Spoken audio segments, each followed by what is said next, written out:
Good morning and greetings from Baku.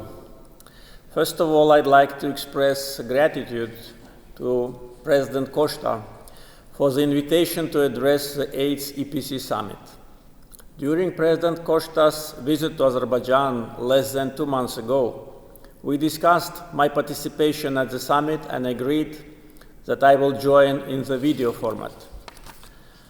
I'd like also to inform the audience that during my meeting with President Costa and President von der Leyen in Tirana a year ago, they asked my opinion about the idea to organize May 2026 summit in Armenia.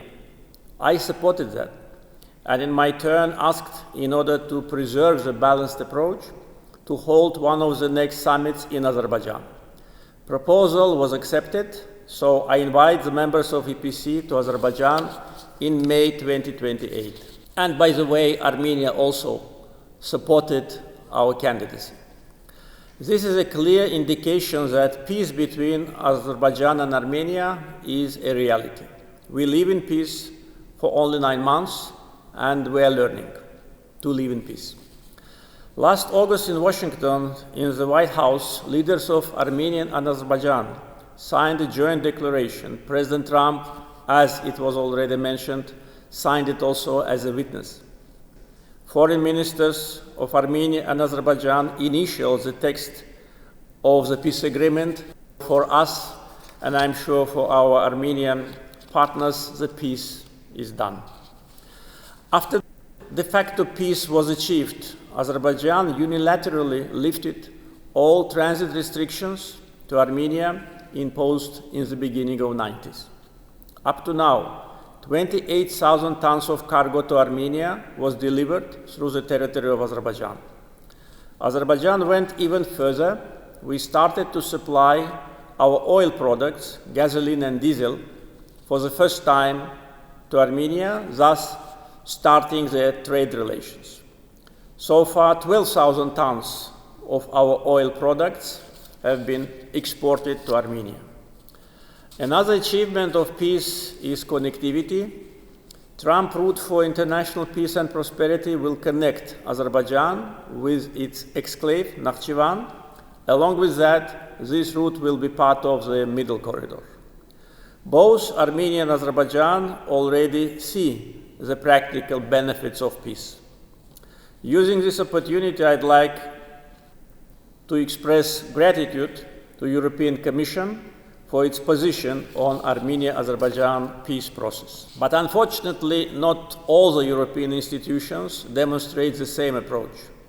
One of them is European Parliament, another Parliamentary Assembly of the Council of Europe. Azerbaijan is a member of the Council of Europe since January 2001. By the way, I, then head of Azerbaijani delegation, as a member of parliament, was one of the active members of PASE. Our delegation was never under any restrictions in the Council of Europe until January 2024. On September 2023, Azerbaijan put an end to separatism in Karabakh. We ourselves implemented 4 UN Security Council resolutions adopted in 1993 and remained on paper for 30 years. 4 months after that, PASE imposed sanctions on our delegation. Unfortunately, double standards is today a kind of a modus operandi for PASE. Azerbaijan's territorial integrity has the same value that of any other country, and in this issue, double standards are unacceptable. Now about European Parliament. This gathering, instead of supporting the peace process, prefers to sabotage it. Since May 2021, 6 months after the end of the Second Karabakh War, until 30th April 2026, European Parliament adopted 14 resolutions full of insults, lies about Azerbaijan. Just imagine, 14 resolutions in 5 years, kind of an obsession. The last one, only 4 days ago, deliberately right prior to the summit. Instead of addressing fundamental problems of some member states, such as xenophobia, Islamophobia, anti-Semitism, migration, competitiveness, problems of the homeless people, European Parliament targets Azerbaijan, spreading slander and lie.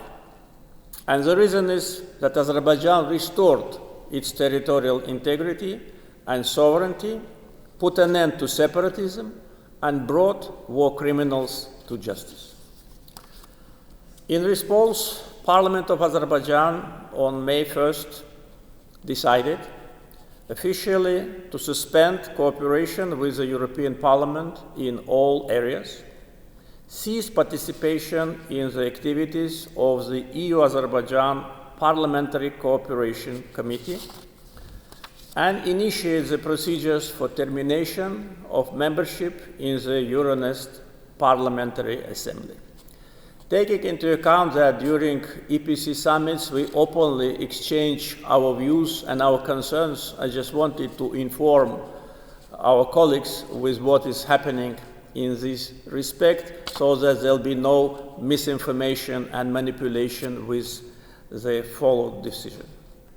In conclusion, I'd like to congratulate Prime Minister Pashinyan with EPC summit in Armenia and say that despite all the efforts of those who want to hinder the process, Azerbaijan is committed to peace agenda, and the remarks of my Armenian colleague clearly demonstrate that. I wish the summit success. Thank you.